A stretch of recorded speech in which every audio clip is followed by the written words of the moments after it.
ರಾಜ್ಯ ಬಿಜೆಪಿಯಲ್ಲಿ ದಿನಕ್ಕೊಬ್ರು ರೆಬಲ್ಸ್ಗಳು ಹುಟ್ಕೊಳ್ತಾ ಇದ್ದಾರೆ. ಈಗ ಆ ಸರದಿ ಸುಧಾಕರ್ ಅವರದು.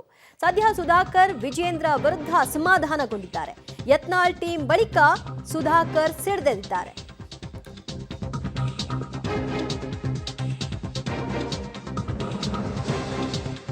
ರಾಜ್ಯ ಬಿಜೆಪಿಯಲ್ಲಿ ದಿನಕ್ಕೊಬ್ಬರಂತೆ ರೆಬಲ್ಸ್ಗಳು ಹೆಚ್ಚಾಗ್ತಾ ಹೋಗ್ತಾ ಇದ್ದಾರೆ. ಈಗ ಯತ್ನಾಳ್ ಟೀಮ್ ಆಯ್ತು. ಈ ನಂತರ ಈಗ ಸಂಸದ ಕೆ ಸುಧಾಕರ್ ಅವರ ಸರದಿ. ಚಿಕ್ಕಬಳ್ಳಾಪುರ ಜಿಲ್ಲಾಧ್ಯಕ್ಷ ಸಂದೀಪ್ ರೆಡ್ಡಿ ಅವರ ನೇಮಕ ವಿಚಾರವಾಗಿ ಅವರ ಅಸಮಾಧಾನ. ಬಿಜೆಪಿ ಮುಗಿಸಲು ವಿಜೇಂದ್ರ ಹೊರಟಿದ್ದಾರೆ ಅಂತ ಆಕ್ರೋಶವನ್ನ ಬಹಿರಂಗವಾಗಿ ಹೊರಹಾಕಿದ್ದಾರೆ. ವಿಜೇಂದ್ರ ಇದ್ರೆ ಬಿಜೆಪಿಗೆ ಭವಿಷ್ಯ ಇಲ್ಲ. ವಿಜೇಂದ್ರ ಅವರದ್ದು ಹಠ, ದ್ವೇಷದ ರಾಜಕಾರಣ. ಬಿಜೆಪಿ ವಿಜೇಂದ್ರ ಅವರ ಸ್ವಂತ ಆಸ್ತಿನ ಅಂತ ಪ್ರಶ್ನಿಸಿದ್ದಾರೆ ಸುಧಾಕರ್. ಸರ್ವಾಧಿಕಾರಿ ಧೋರಣೆ ತೋರ್ತಾ ಇದ್ದಾರೆ. ನಿಮ್ಮ ಎಲ್ಲ ವ್ಯವಹಾರ ರಾಜಕಾರಣವನ್ನ ಬಿಚ್ಚಿಡಬೇಕಾಗತ್ತೆ ಅಂತ ಎಚ್ಚರಿಸಿದ್ದಾರೆ ಸುಧಾಕರ್. ಒಬ್ಬ ರಾಜಕಾರಣಿ, ಒಬ್ಬ ರಾಜ್ಯಾಧ್ಯಕ್ಷ, ಇವತ್ತು ನಾನು MP ಆಗಿದೆ. 8 ಕ್ಷೇತ್ರಗಳು ಬರಪೀಡಿತ, ಇವತ್ತು ಯಾವ ರೀತಿ ಬರಪೀಡಿತ ಇದೆ ಆ ರೀತಿಯಲ್ಲಿ BJPಗೆ ಬರ ಅಲ್ಲಿ.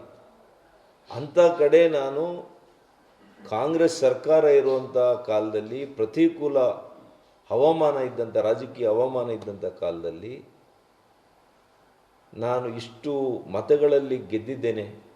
ಇವರೆಲ್ಲ ಹಿಂಬಾಲಕರು ಸೋಲಿಸಬೇಕು ಡಾಕ್ಟ್ರನ್ನ ಅಂತೇಳಿ ಟಿಕೆಟ್ನಿಂದ ಹಿಡಿದು ಚುನಾವಣೆಯಲ್ಲಿ ಏನೇ ಮಾಡಿ ಸೋಲಿಸಬೇಕು ಅಂತ ಸಿಟ್ಟಿಂಗ್ MLAs ಇವರ ಹಿಂಬಾಲಕರು.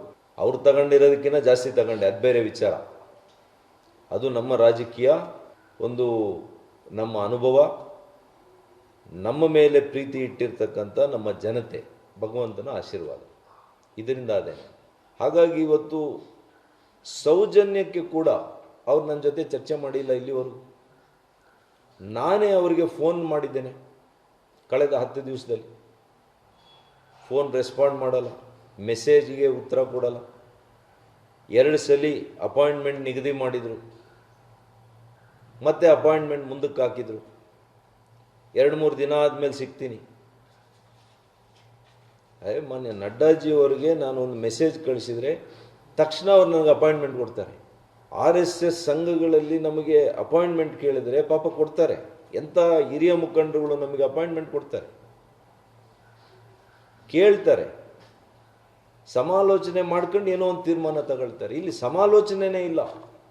ಮೊನಾರ್ಕ ನೀವು, ಏಕಚಕ್ರಾಧಿಪತ್ಯನ? ನಿಮ್ಮ ಆಸ್ತಿನ ಇದು BJP? ನಿಮ್ಮ ಸ್ವಂತ ಆಸ್ತಿನ? ಬನ್ನಿ, ಬನ್ನಿ ನೋಡೋಣ. ಚಿಕ್ಕಬಳ್ಳಾಪುರ, ಕೋಲಾರ, ಬೆಂಗಳೂರು ಗ್ರಾಮಾಂತರದಲ್ಲಿ 1 ಸೀಟ್ ಗೆಲ್ಲಿ ನೋಡೋಣ. ಚಾಲೆಂಜ್ ಮಾಡ್ತೀನಿ, 1 ಸೀಟ್ ಗೆಲ್ಲಿ ನೀವು ನೋಡೋಣ. ನಿಮ್ಮ ನಾಯಕತ್ವದಲ್ಲಿ ಎಷ್ಟು ಕಷ್ಟಪಟ್ಟಿದ್ದೀವಿ ಗೊತ್ತಿದೆಯಾ ನಿಮಗೆ? 5 ವರ್ಷದಿಂದ ನಮ್ಮನ್ನು ನೀವು ತುಳಿಲಿಕ್ಕೆ ಕೊಟ್ಟಿದ್ದೀರಾ, ನಮ್ಮನ್ನು ಸಮಾಧಿ ಮಾಡಿಕೊಟ್ಟಿದ್ದೀರಾ. ಯಾರು ನನ್ನ ವಿರುದ್ಧ ಹಲವು ಚುನಾವಣೆಗಳಲ್ಲಿ ಇದೆ, ನಿಮ್ಮ ತಂದೆಯನ್ನು ಮುಖ್ಯಮಂತ್ರಿ ಮಾಡುವಂಥ ಸಂದರ್ಭದಲ್ಲಿ ಆ ಬೈ ಎಲೆಕ್ಷನ್ನಲ್ಲೇ ನನ್ನ ವಿರುದ್ಧ ಮಾಡಿದರು, 23ರಲ್ಲೂ ವಿರುದ್ಧ ಮಾಡಿದರು. ಅಂಥವ್ರಿಗೆ ನೀವು ಅಧ್ಯಕ್ಷರಿಗಿರಿ ಕೊಡ್ತೀರಿ. ಪಾಪ ನಮ್ಮ ಹಿರಿಯ ಸಂಸದರು ಗೋವಿಂದ ಕಾರಜೋಳರು, ಅವ್ರ ಜಿಲ್ಲೆಯಲ್ಲಿ ಅವ್ರನ್ನ ಯಾರು ಒಡೆಯಕ್ಕೆ ಹೋಗಿದ್ದಾರೆ ಅಂಥವ್ರನ್ನ ಜಿಲ್ಲಾಧ್ಯಕ್ಷರು ಮಾಡ್ತೀರಿ. ಯಾವ ಸೀನಿಯರ್ ಲೀಡರ್ಸ್ನೂ ಕೂಡ ನಿಮಗೆ ಬೇಕಿಲ್ಲ. ಎಲ್ಲರನ್ನೂ ಕೂಡ ಸಮಾಧಿ ಮಾಡೋಕ್ಕೆ ಕೊಟ್ಟಿದ್ದೀರಿ. ಯಾವ ಜಿಲ್ಲೆಯಲ್ಲಿ ಕೂಡ, ಚಿಕ್ಕಮಗಳೂರು CT ರವಿ ಅವ್ರನ್ನ ತಗೊಳ್ಳಿ, ಮಾನ್ಯ ಬಸವರಾಜ ಬೊಮ್ಮಾಯಿರವ್ರನ್ನ ತಗೊಳ್ಳಿ, ಯತ್ನಾಳ್ ಅವ್ರನ್ನ ತಗೊಳ್ಳಿ, ಯಾರನ್ನು, ರಮೇಶ್ ಅವರು, ರಮೇಶ್ ಅವ್ರು ನಿಮ್ಗೆ ಭಾಳ ಚೆನ್ನಾಗಿದ್ರು.